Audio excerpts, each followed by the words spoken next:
Hey everybody, welcome back to episode 100 of the No Easy Way Out podcast. I can't believe we made it to episode 100, but I'm excited about it. My name is Tony Nash, and we are coming to you as always from the Woodworth building in beautiful downtown Owasso, home to my company, AZ Branding Solutions, where we help grow your brand from A to Z. Now, if you have been following my social media, and I hope that you have noticed that I have spent a significant amount of time and made a significant amount of content asking the one and only Gary Vaynerychuk to come and be my guest on episode 100. Hey guys, we just wrapped filming episode 99 of the No Easy Way Out podcast, and this is day 1, day 2, day number 3, day number 4, day number 8, day number 14, day number 17. It is now day number 20. That's right, day number 20. Mr. Gary V, if you're watching this, day 20 of me asking you to come on the 100th episode of my podcast, No Easy Way Out. I told him that I would fly to him. I told him that I would be very short, 10 to 15 minutes of his time. And I think I just about got to the place where I was reaching stalker status because I was making daily videos. I was sending him a DM every day on Instagram. I was tweeting him. I was sending him an email every day. Every way possible I could think to get a hold of Gary, I was trying to do it. And I thought, man, I'm getting close to stalker status, but I'm excited to tell you that today, our guest for episode 100 is the one and only Gary V, Mr. Gary Vaynerychuk. Welcome to the show, man. Thanks for being here. I'm super thrilled to be here. I really appreciate it.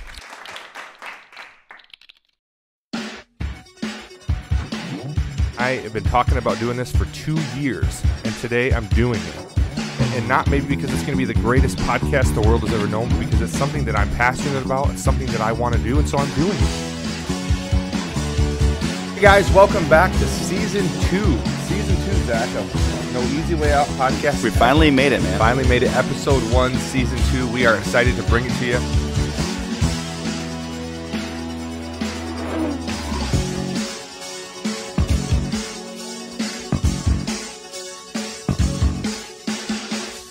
Guys, this is exciting. Season 3, episode 1. How do you feel about that? I feel great. Yeah, I'm pumped. Let's go. It's exciting.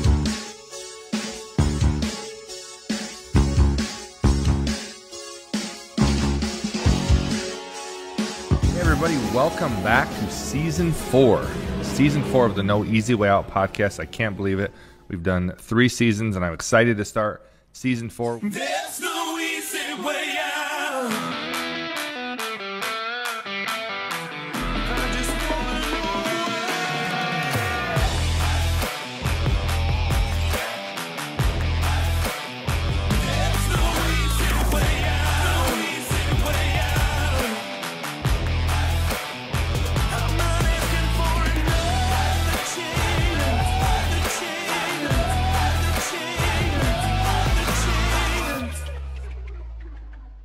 Now, Gary, normally at this time, I would ask our guests to tell our audience a little bit about themselves, but you're a man that needs no introduction.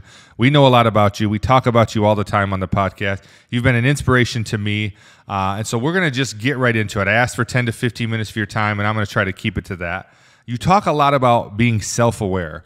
What is one hack that you can give our audience of how they can become more self-aware? I think there's one hack for becoming more self-aware, which is asking people around you and creating a safe zone, a permission for them to actually tell you about you from their perspective, and it's on you to create that safe place so that they actually tell you things that you may not want to hear. What if you don't really like what they say to you? I think that that's the one place. That's the only hack I know. I don't think there's any other move. I think it's about getting people to tell you about yourself in safe environments, be aggressive about that, really seek out that feedback, and then be man enough, woman enough to eat it. Gary, how do you feel? Let's be honest now. How do you feel when you read something bad about you? I just can handle it. I just can. I hate it.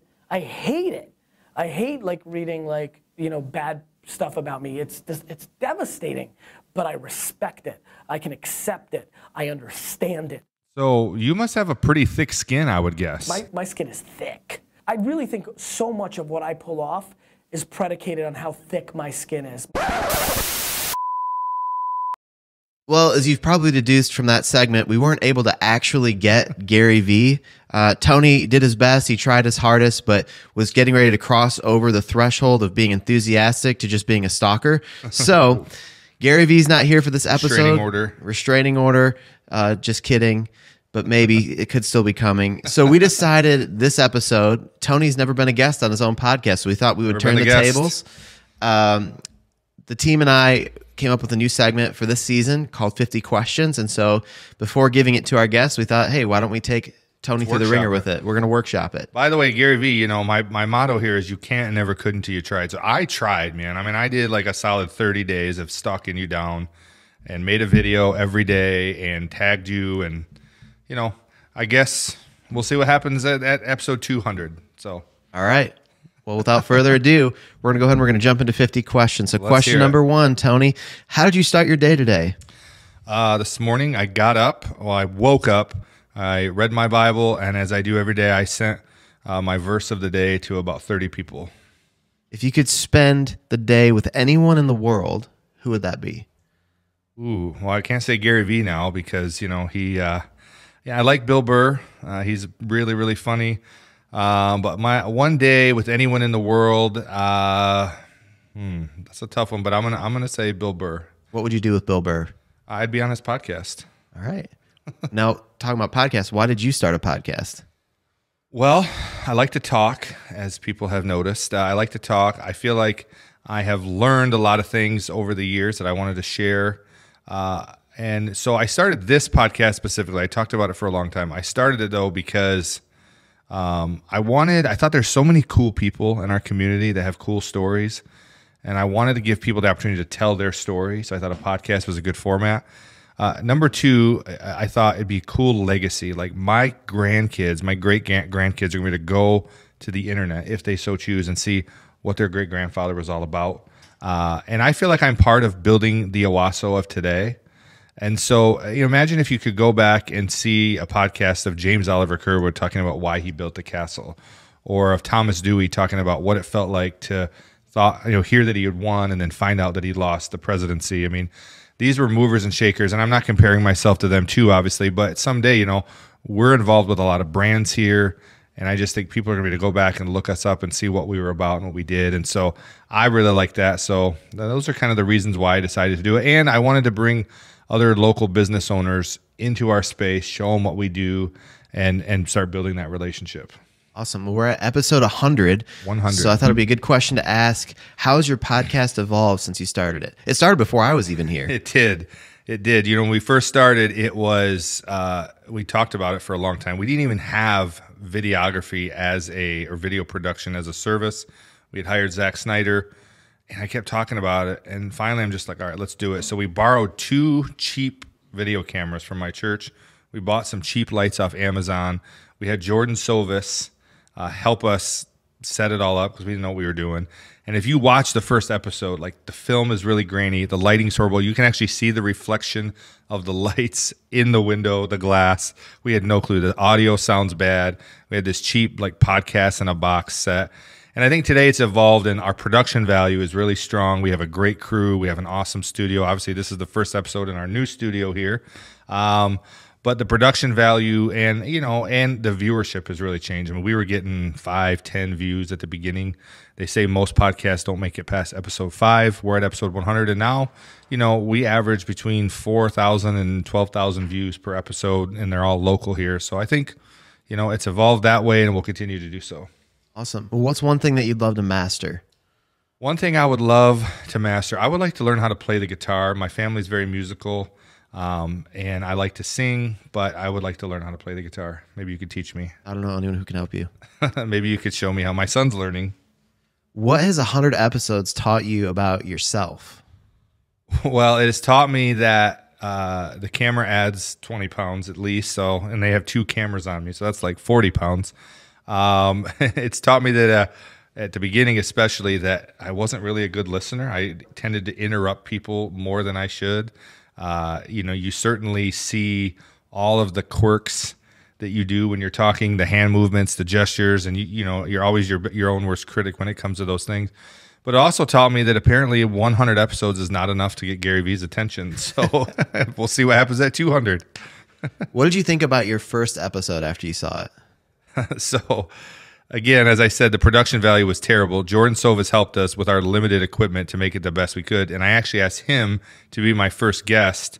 And Zach edited it, and we watched it back. And I looked at it, I goes, dude, that sucks. That's so bad.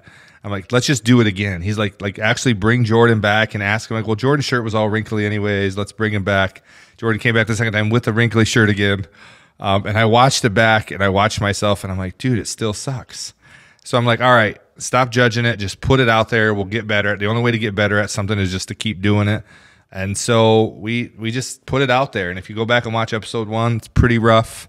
The content might be all right, but it was tough to watch, and it's tough to watch when it comes up on my time hop. So I think the lesson here, kids, is progress before perfection. Yes, that's a tough lesson for me to learn. But, you know, they say do something today that you'll thank your future self for, or do something today that your future self will thank you for. And just recently I had a clip from episode 1 come up, and I said something that actually was so applicable to what I needed to hear that day for my own self in my own voice. And so, you know, I found that you never know who what you're saying is going to resonate with. It might not be for everybody, but it's for somebody. So talk about what you love and what you're passionate about, and it's going to help someone. That's awesome. And you're never going to get there unless you get started. So get started today. That's absolutely right. You got to start. Talking about starting, what's something that you've done for the very first time recently? Very first time recently. Let me think about that. Oh, I made a ramen noodle bar. I prepared all the food, cut up all the ingredients. I served like almost 300 people ramen noodles, like fancy ramen noodles, at my son's graduation open house. So the first time I'd ever done it, it turned out pretty good, I feel like. And we had it for dinner last night too. Awesome. I love that. In 10 years, what will you regret doing too much of?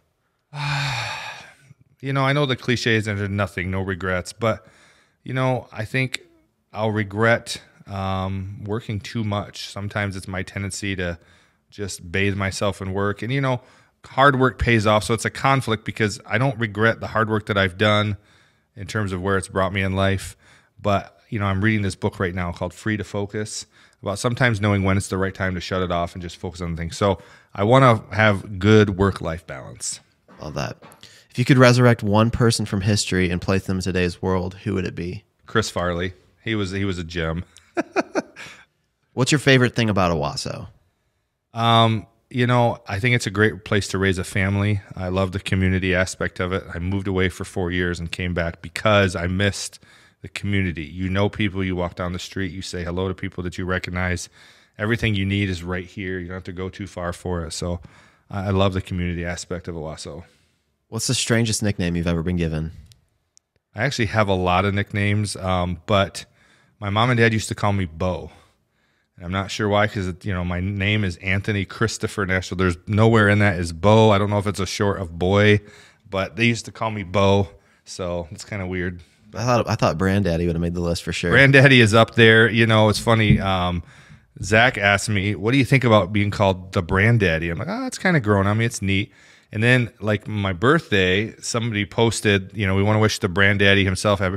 And then, like, I had, like, women who I don't really know saying happy birthday, Branddaddy. I'm like, oh, that's weird. Like, I don't know if I like everybody calling me daddy, but I'm sure it was Danica's favorite too. I'm sure Danica loved it. Yeah, but the Branddaddy's cool. Yeah. Yeah. What is the most important quality that a successful person should have? I think gratitude. It's probably the one word that my kids hear me say the most. I tell them, if you live life with gratitude, you can't lose. God is good and we have more than we deserve. Awesome. What is a daily habit everyone should do? Read your Bible. Why did you name your podcast No Easy Way Out? Well, the title is inspired by my favorite movie, Rocky IV. There's a scene where he's going to go avenge his long-lost friend, Apollo Creed, who died. And he goes to tell his wife that he's going to fight Drago. And she's, as she is in every movie, she's against it. And he gets in his Lambo and he starts shifting the gears to a little Robert Tepper's No Easy Way Out. And that scene just, and it starts flashing back all the Rocky movies, which for me, like Rocky 4 is like, it's the movie. And so I always like that song. But I think, in terms of why I called the podcast that, is in my experience of talking to young entrepreneurs, older entrepreneurs, people who are trying to go on this journey, everyone's looking for the easy way, and I just say, like, there is no easy way. You got to be willing to do the difficult things. If you're going to be successful, you have to be willing to do the hard things. Don't always look for the easy way out. Well, if you had to name the podcast something else, let's say copyright infringement happens, what would it be? Ooh, a different name for the podcast, the Tony Nash Experience. No, I don't think that's it. Maybe call it the Brand Daddy Podcast. All right, I like it. The Brand Daddy Podcast. We'll have to workshop some names. We'll have to think through it. There is no copyright infringement yet that we're aware of. Right. Not that I'm aware of. We did our own remix of the actual song, but yeah, I think I have to think through that. But those are a couple of good working titles. Yeah. Well, knowing that No Easy Way Out came inspired by the Rocky 4 movie, if you could remove one Rocky movie from the series, which one would it be? Oh, that's easy. Rocky 5. And I feel like Rocky 5 could have been a fantastic movie had there just been a little bit of change in the writing. If the end of the movie had ended in an actual fight in the ring between Rocky Balboa and Tommy the Machine Gun, instead of a street fight where he was still broke at the end, it was like my childhood hero ends the movie being broke. There's that famous line where he knocks out the promoters, like, sue me for what? But I think the happy ending would have been get in the ring with Tommy Gunn and show him what's up. But yeah, Rocky 5 could go. Well, we know that he did eventually get back in the ring. He did at like 78 years old against Mason the Line Dixon. Yep. The names of the fighters in the Rocky movies are, Clubber Lang, Apollo Creed, Ivan Drago, Tommy the Machine Gun. I mean, these are fantastic. Maybe the next could be DJ Chewy. DJ Chewy. He's been in the ring. Yep. Not boxing, but. What is success to you?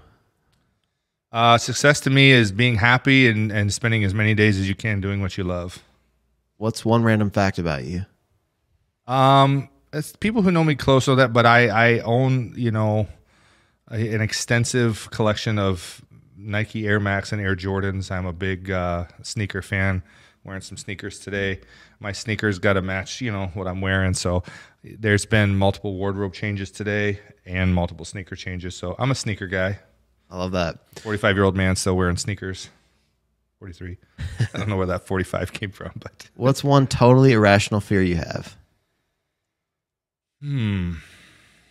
Irrational fear.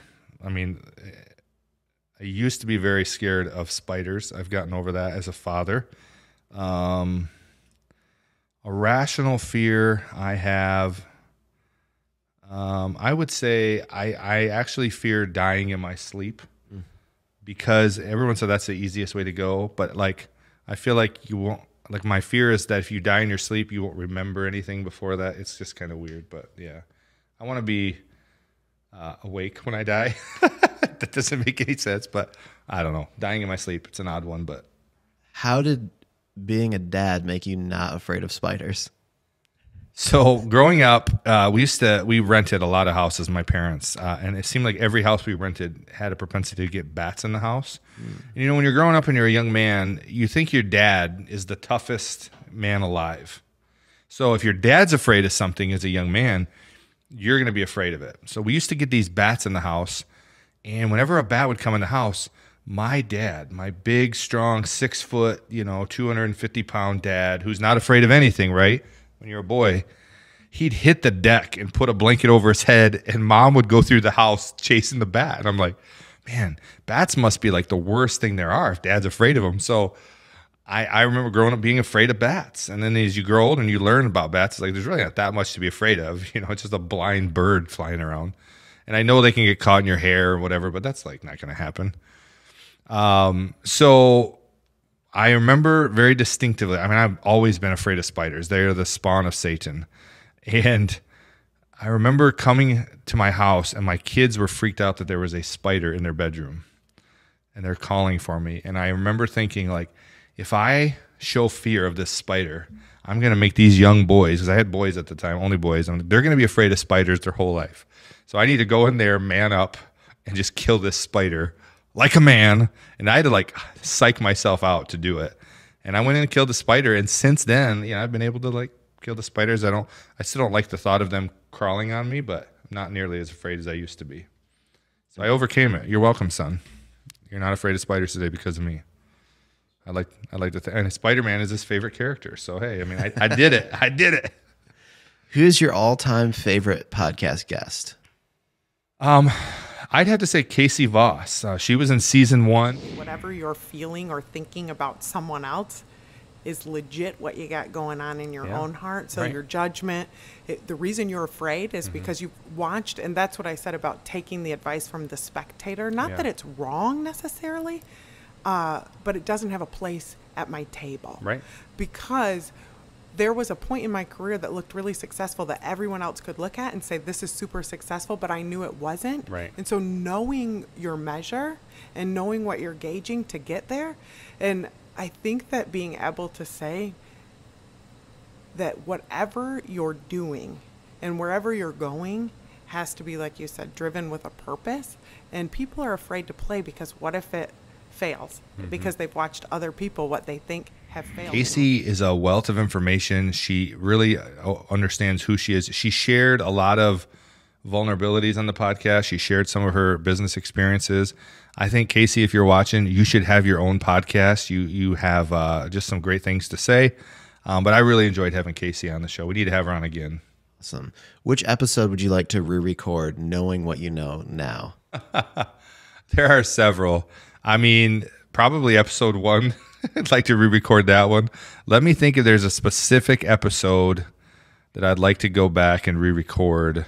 There is one episode that I think we don't have audio for. Oh, yeah. I don't Is remember it John which one. Vondolowski, I think. Yeah, I think that's right. John Vondo, if you're ever in Owasso, we'll re-record it. We didn't have video. I think we have audio. We didn't get video. Gotcha. Something like that. Yeah. But yeah, we'll re-record the John Vondo one, and we'll talk about, something different. All right. Favorite way to spend your Sunday? For me, favorite way to spend a Sunday is to go to church with my family. Since I can remember, Sunday has always been a day where we go to church as a family. We get up, we get ready, and we ride to church together. Sunday mornings before church will certainly test how much you actually love your children. But going to church together, and then, you spend the afternoon kind of taking the Sunday afternoon nap, maybe watch a little football, a little basketball. We actually have dinner at like 1 o'clock on Sundays. And then we actually, one of the few people in the world that still go to church on Sunday night. So to us, Sunday is it's the Lord's day, it's family day, it's church day. And so that's what we like to do. They're serious Baptists, twice a day on Sunday. Serious Baptist, old school. Yeah. Describe yourself as a kid. Class clown. I had multiple teachers on like awards night make up an award. I literally had 3 different teachers make up the class clown award. That was not a thing that they normally gave out for me specifically. In my school yearbook, it says most likely to become a stand-up comedian. And other than my one open mic night at Guido's, have never done stand-up comedy.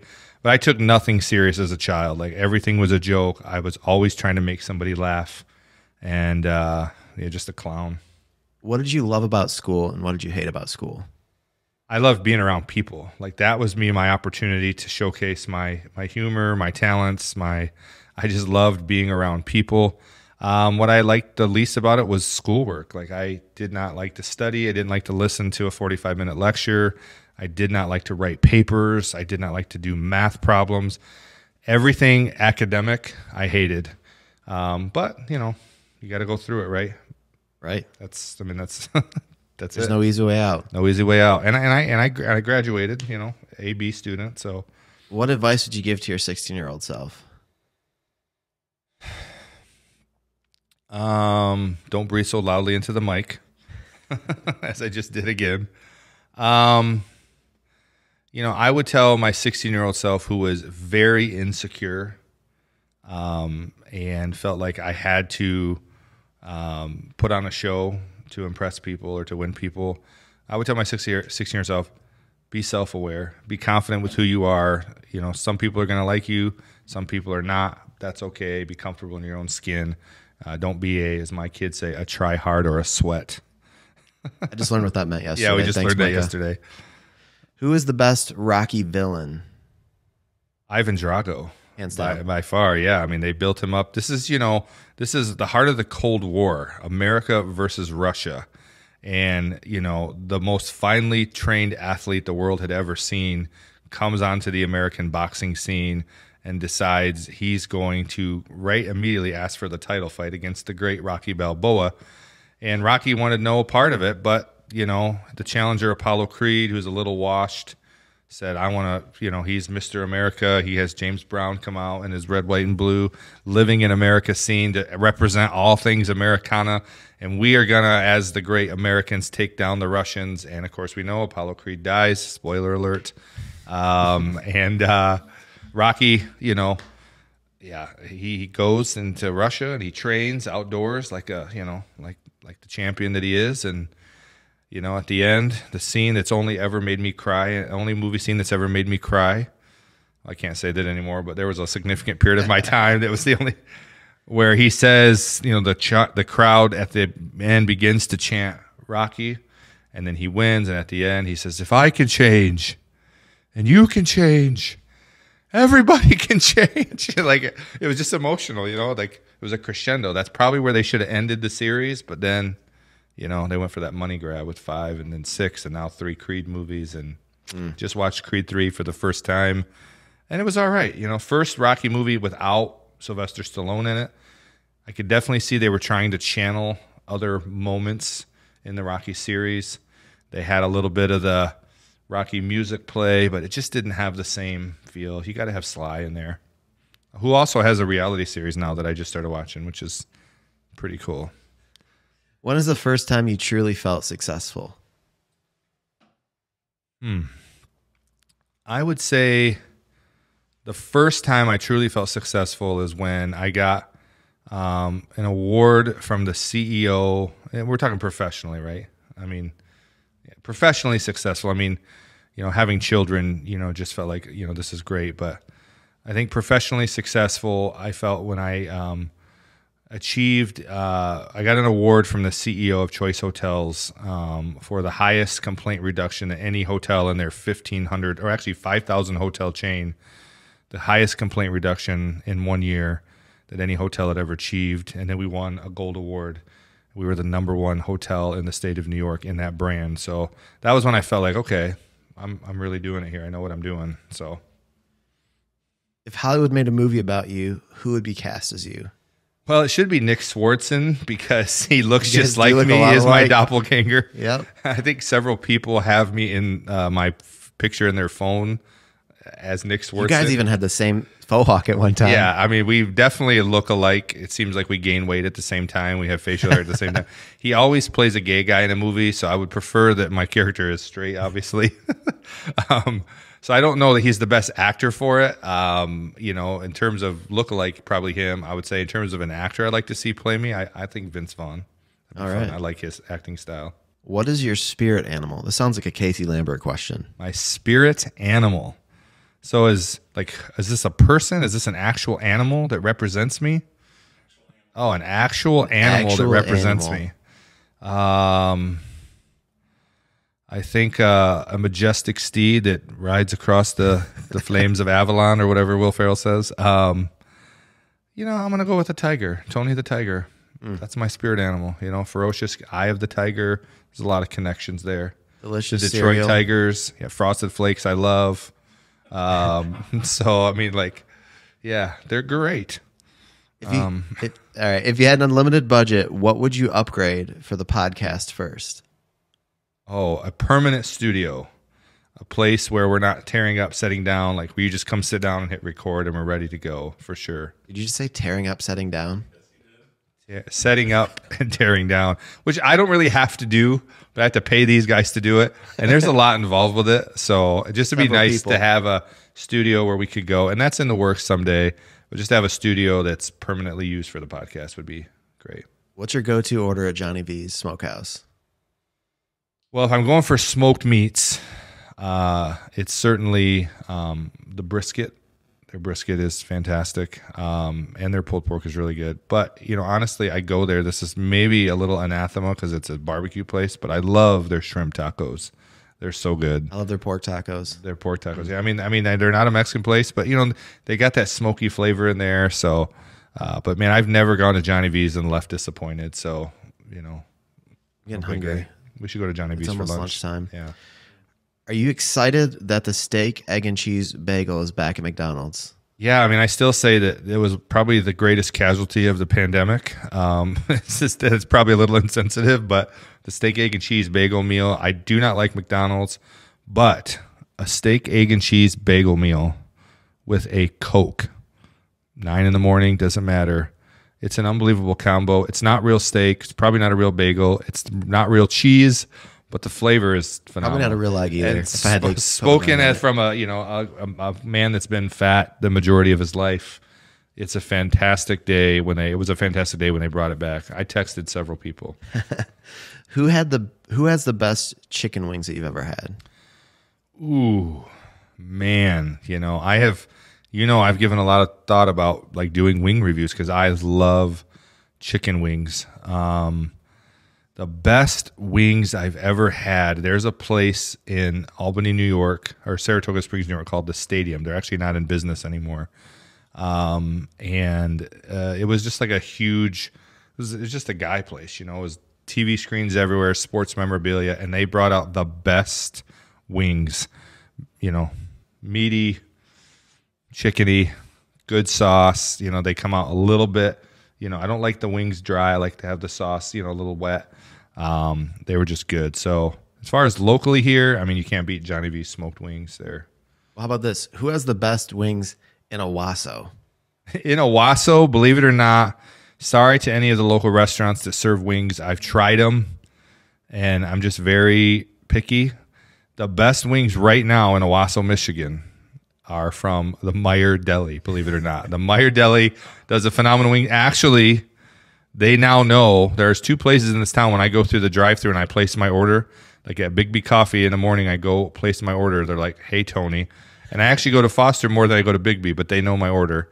And then Meyer Deli, when I call and order my wings the way I like them, they're like, "Is this for Mr. Nash?" So you got to try them. They're very good wings. Surprisingly, they do a good job. If I were ever to open a restaurant, it would be a wing place because it's just hard to find good wings. I started eating buffalo wings in New York. And of course, Buffalo, New York is where the wing originated. So every pizza place has wings, and every pizza place tries to have the best wings. Like if you order wings from a pizza place here, you got me on a rant now, but when you order wings from a pizza place here, they're like either chicken tenders. Boneless wings are not wings, they're chicken nuggets. So they're boneless wings, or they're like pre-bought wings that they just heat up, like baked. They're slimy, and you gotta fry the wings, at least flash fry them. They gotta be tossed in sauce. They gotta have a little crisp to them. And so right now, all the pizza places, wings is just a side thing. But in New York, like people go to certain pizza places because of their wings. So that's where I started liking wings. So having it here, there's just not that experience. So anyone's willing to invest in a wing place, we'll knock it out of the park. All right. So the next question, or bring a B-dubs. The next question bring B-dubs. The next question that I was going to ask you, you actually already answered back when we talked about your greatest success. The question was going to be, did you used to work in the hotel industry? But we couldn't even make it through this segment without you bringing it up. So we should probably hit on this. So apparently, I had a great deal of success in the hospitality industry. And so apparently I referenced that quite regularly. If you're a regular listener of this podcast, you've heard it now 101 times. Every episode, apparently, somehow I've worked in. It's just a point of reference for me where I had a lot of experience managing people, working with clients. So it was after about 2 years, having a staff, I started to hear like little jokes that they thought were going over my head, or maybe they didn't, where they would just kind of tease that, "Oh yeah, I used to be in the hotel industry," and so I realized like I must say that a lot. So now I try to avoid saying it at all costs, and it still comes up. But yes, I did spend 10 years in the hospitality industry. I was a general manager, and I had 2 very successful hotels that I'm very proud of. Well, the next question you already answered. How long? How long did you work in the hospitality I can't help it, industry? baby. That's what I know. No, 10 years in the hospitality industry. Started out working at a front desk in a Super 8 motel. Became the front desk manager. Took some time off. Then I became the general manager of a Comfort Inn and Suites. Took it from a struggling hotel to a gold award-winning hotel within a year, which is top 10% of the brand. A platinum award-winning hotel by year 2, which is top 3% in the brand. Received several awards. Then I came home, because everybody comes back to Owasso. It's a homing beacon. And I ran the Comstock at the time, which was trying to revitalize its reputation. Had a very important role in that. I brought the hotel back to the point where they could sell it, which is when I determined I'm not going to be in the hotel industry anymore. I'm just going to talk about it a lot, and I'm going to go start my own business, which has nothing to do with hotels. But we do have some hotel clients. Well, I'm going to go ahead and own it. So you said, after you'd had employees for about a couple of years is when this started Are you the coming one that up. started this, Dan? I was. As soon as I started This here, is I was such a like, Dan thing. goodness gracious, does this guy talk about the hotel industry, the hospitality industry on every podcast? So yeah, I just started making jokes, giving eye rolls. Well, we talking smack. filmed 2 podcasts earlier today. Did I talk about the hotel industry in both of them? Casey's nodding yes that I did. So I guess it's got to keep it going, man. That's how the cookie crumbles. So yeah, if you ever see an episode where I don't mention it, make sure you message Dan and be like, hey, the streak is over. If you spend enough time with him, he'll actually start telling you what floors in Owasso he laid. So we'll save that story for another time. Yes. How's your towel folding game? It's strong. I mean, I just had a competition with Owasso's premier folders at the Wash, the owners of the Wash, Steve and Jessica Myers, who, for a short time was doing it for a living. And I held my own. I mean, I think that theirs were a little neater than mine, but as far as time, we were very close. But, I used to be in the hotel industry, and I learned a lot about folding towels, and I tried to make sure that was done by the staff and not by me, though, because I'm a little bit of a perfectionist, so I wasn't quick at it. So you can expect that on our next episode to see the great fold off. Actually, Casey, within being here like 2 weeks, somehow you guys let him in on the joke, and he designed a book cover with my face on it that says the hotel industry and me, or something like that. Put that right here. So that's the only part of the book I've written. I might use ChatGPT to write the rest of the book, and we'll just put it out there and see how it goes. I don't think anybody here had to tell Casey. I think he'd been on your podcast. He'd heard some of your podcasts. He just knew already. He just knew, and I think I don't know. I think you guys told him. Yeah, it's not even an inside joke anymore. It's an outside joke. It's part of the orientation process around here. Everybody's in on the joke. Day at this one of point. orientation, just so you know, Tony did work in the hotel industry, and he'll talk to you about it. If you could broadcast a message to the entire world right now, what would it be? Jesus saves. It's something that's very important to me. I joke a lot. I talk a lot about business, but at my heart and at my core, I love people. And to me, the greatest example of love in human history is Jesus dying on the cross. The Bible says, greater love has no man than this, that a man lay down his life for his friends. Jesus sacrificially lived here and died to pay the penalty for our sins. And I believe in the Bible, and the Bible tells me that if somebody would confess their sins and believe that Jesus Christ is Lord, that they could spend eternity in heaven. And if you want to know more about that, I would love to sit down and go have coffee with you. And even if you don't want to talk about that, I'd love to sit down and have coffee with you. But to me, the most important message that everyone should hear is that Jesus saves.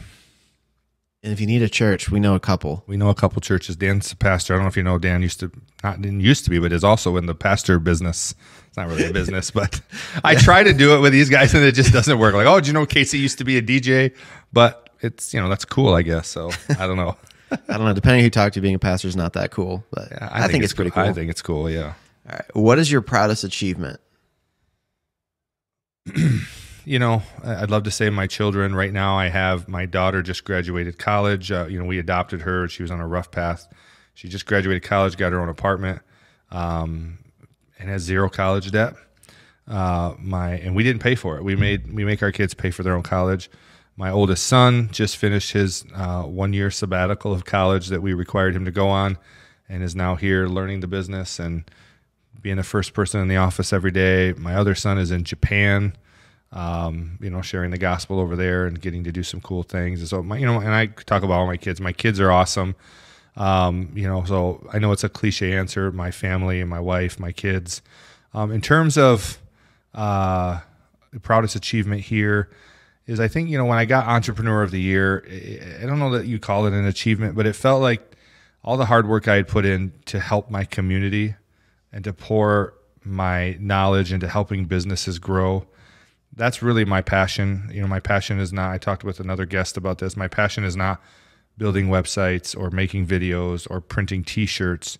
My passion is helping people. And I think when I won that award, it made me feel like my community finally is recognized publicly that I am doing a lot, or all that I know how, to help my community be a better place to live and raise a family. Awesome. What's something important you've learned in life that could help others succeed? You have to put in the work. Everything just takes time. I always say on the podcast, it's something my mom beat into me. You can't and never could until you tried. Apparently when I was young, when I would get frustrated with something, whether it would be playing Nintendo, I'd throw the controllers, or, playing baseball and I would get 0 hits and I'd want to quit. Or, playing in a basketball league and sitting the bench and just not wanting to ever play basketball again. And my mom would say, you can't and never could until you tried. And it used to make me so angry. I'm like, I did try. And then she would explain to me what it really means to try something, not just give it an attempt, but really give it a go. And I think people, can do amazing things if they really put in the effort, but it takes work. And what I've encountered in my professional career is there are very few people that really are just willing to put in the work that it takes to be successful at something.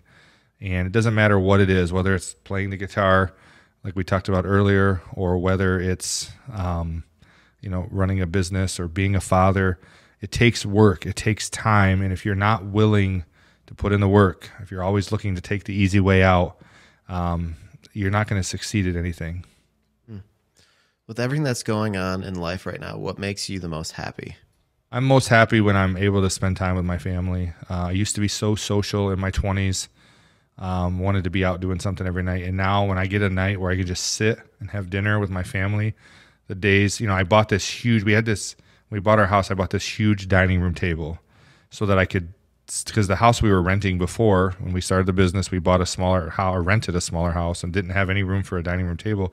So we ate on the couch and watching TV, and I wanted to have a dining room table where I could sit around the table with my family and we could talk about our day and eat dinner together. And so I think when I'm sitting around the dinner table with my family or just spending time with them is when I'm most happy.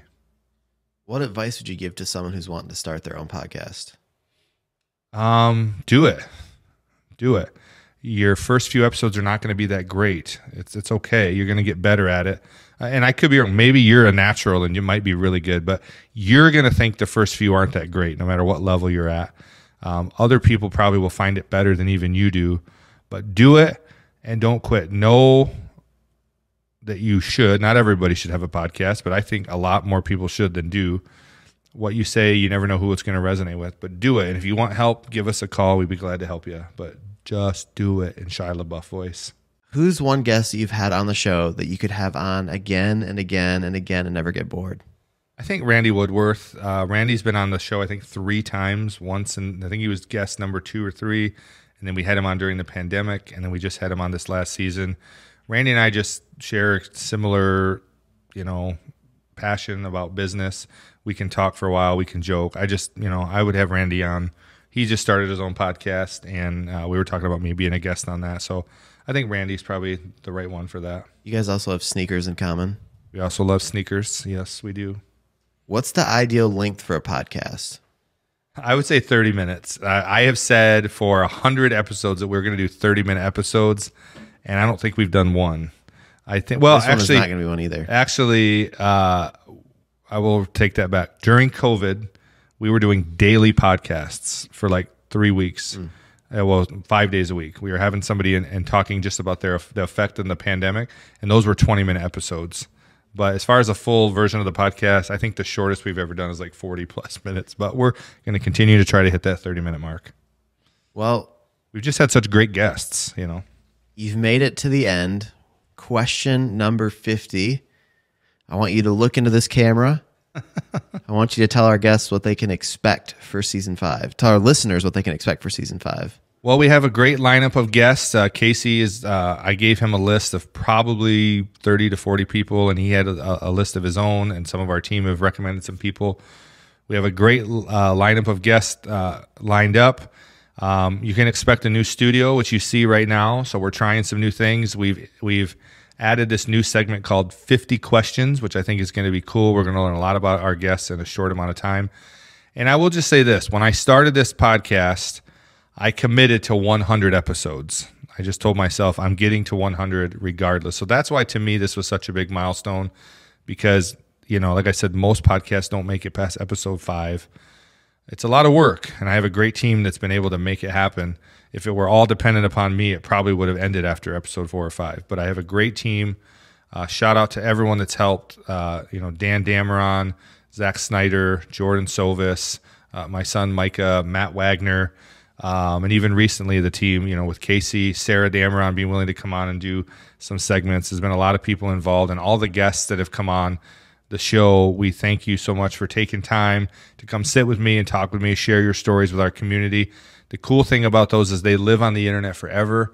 So 100 years from now, somebody will be able to go and look up Casey Voss and that episode that I just talked about and watch that and be encouraged by it as I was, and the list goes on. And so I'm not 100% sure if there will be a season 6. I've committed to 100. We got there. I'm going to commit to finishing season 5. I've talked about maybe doing a different style of podcast after this, but I don't know. It's just something that I'm thinking about. But you can guarantee there's another 24 episodes after this, at least, that we're going to do. And I want to hear from you. Would you like to see the No Easy Way Out podcast continue? Do you have some ideas for guests, some ideas for format that we can do? We're always trying to find things to make it fresh and fun for our community. But I think there's a lot to look forward to. Awesome. Well, this has been 50 Questions. I don't think I introduced myself at the start, but I am Dan Dameron, your host. Tony, thank you for being our guest today. Yeah, it's been a pleasure. And what did my mother always say? You can't never could until you tried. So go out there and try something great, my friends, and don't take the easy way out. We'll see you next time. He nailed it. All right. Good job.